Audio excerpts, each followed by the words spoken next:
Welcome back to The Race. I'm Chris Stewart, and this week we're taking a look at issues impacting women across America, and access to health care is a big issue for women across this country. Chloe Nordquist is looking at the debate. Hi. Hi there. Hannah is Robin Utz's miracle child.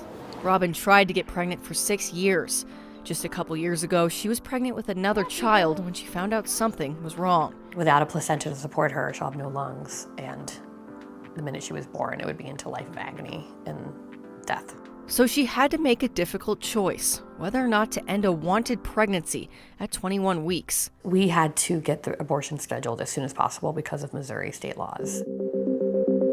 Missouri is a state where lawmakers are trying to ban abortion after 8 weeks. Currently, it's 21 weeks and 6 days. While those shorter bans were temporarily blocked by a judge, the changing laws are having an impact on reproductive health access for women.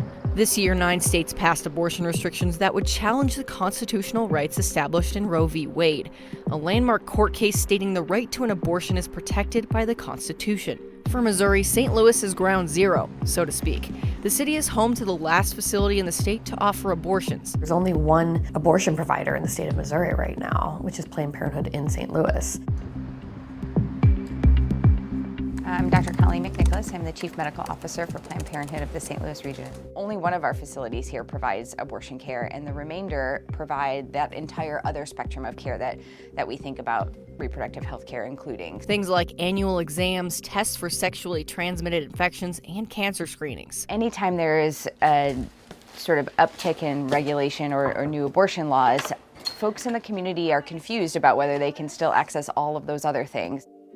I have known people who, they don't have health insurance, and so they have to really struggle to find a place where they can go get care, and then the wait lists for that are so long. So Planned Parenthood does community outreach to help.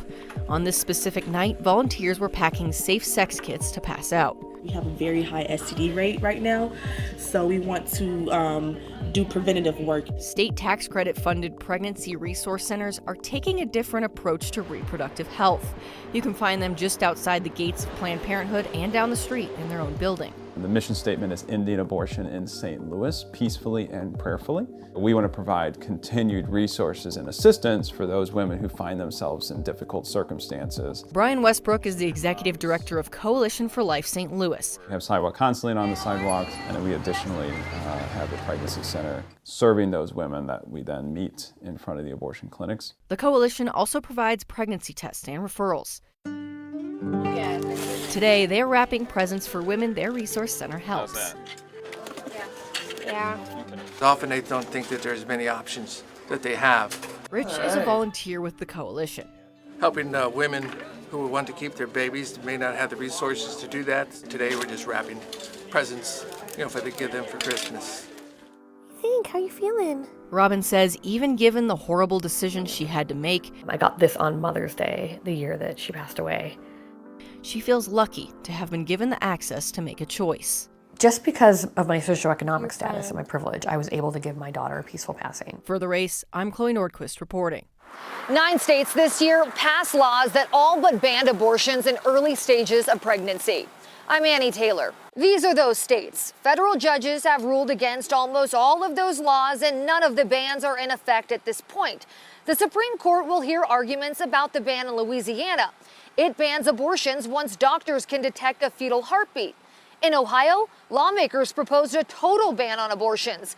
It's similar to one a federal judge blocked this year. The laws are part of a strategy to challenge Roe v. Wade. That's the Supreme Court ruling that legalized abortion in the 70s. On the flip side, 3 states passed laws this year to affirm a woman's right to have an abortion, even if the Supreme Court overturns Roe v. Wade. I'm Annie Taylor for The Race. The effort to stop women from dying during childbirth, next.